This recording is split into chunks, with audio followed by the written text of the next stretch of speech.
What's up, guys? Joseph Gordon right here. I'm super excited to always bring brand new video.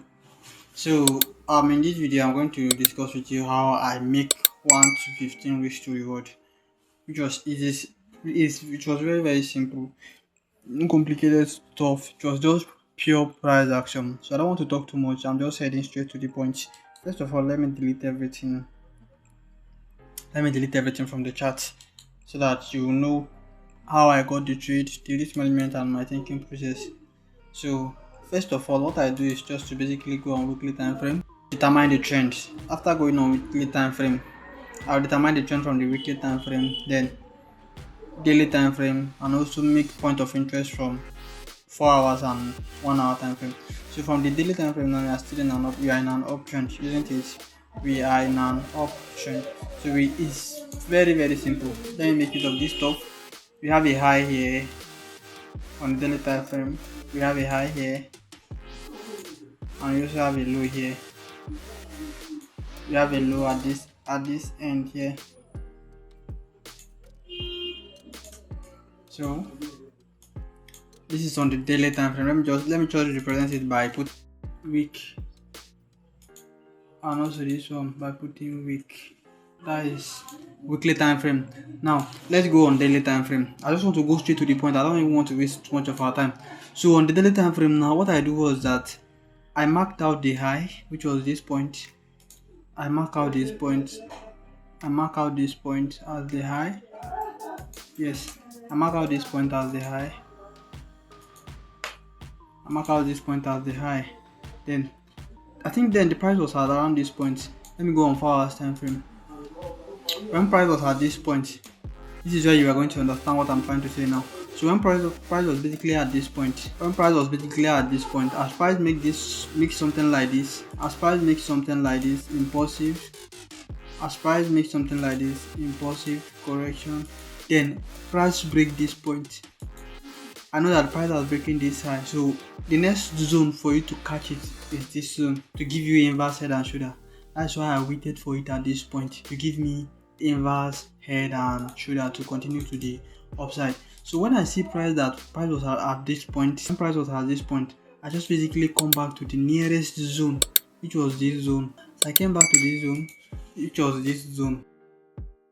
So let's represent it by putting 4 hours.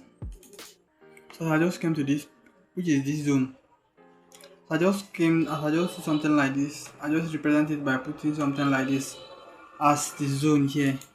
Then also, as I see something like this, take note, I'm marking the body of the candle, not the wick of the candle. I'm marking the body of the candle. So I head down to the 1 hour time frame to mark the extension zone. You get? I head to the one hour time frame to mark the extension zone, which was this point. If you could still check the signal that I sent, you see something like this, this is what the extension zone of that zone, which is 1 hour time frame. So this was where I set my pending order to long, and my stop loss was below this low. There's something here and there about, and my take profit was this high. You get? That was how I get. My stop loss is lower than this. Sorry, my stop loss was around this zone. No, I use this low as my stop loss. This low, not this one. I use this low as my stop loss, and my take profit was at this point. So I went on 15 minutes time frame and set my pending order. So as I set my pending order, as market first tap in, it went up, came back again, tap in again, then it continued to the upside, which was very simple. You get? Which was very simple. What I use here is just basically inverse head and shoulder. I don't want you guys to be complicated with it. What I use is inverse head and shoulder. You get? Inverse head and shoulder. We know head and shoulder pattern and inverse head and shoulder, and also we can basically see a trend line connecting from this point too. Up onto this point.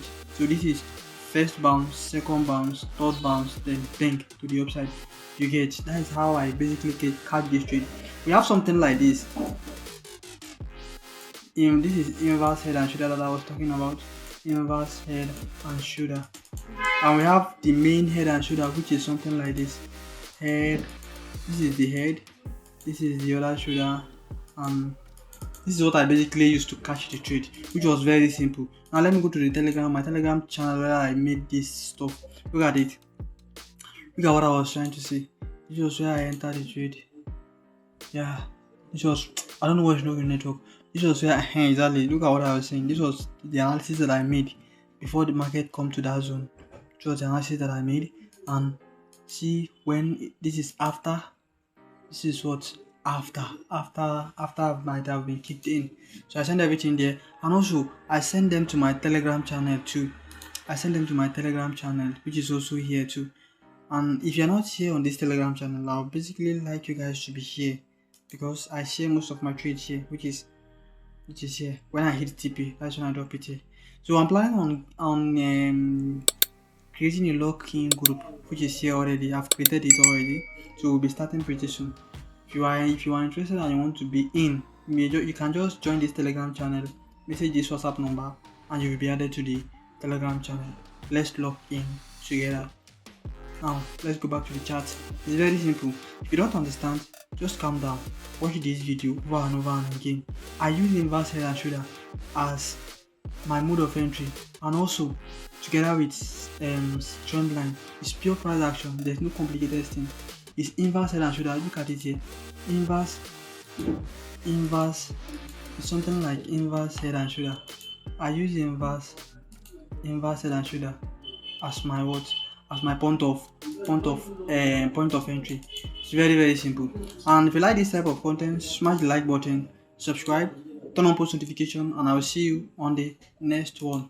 Bye for now, guys. Peace out.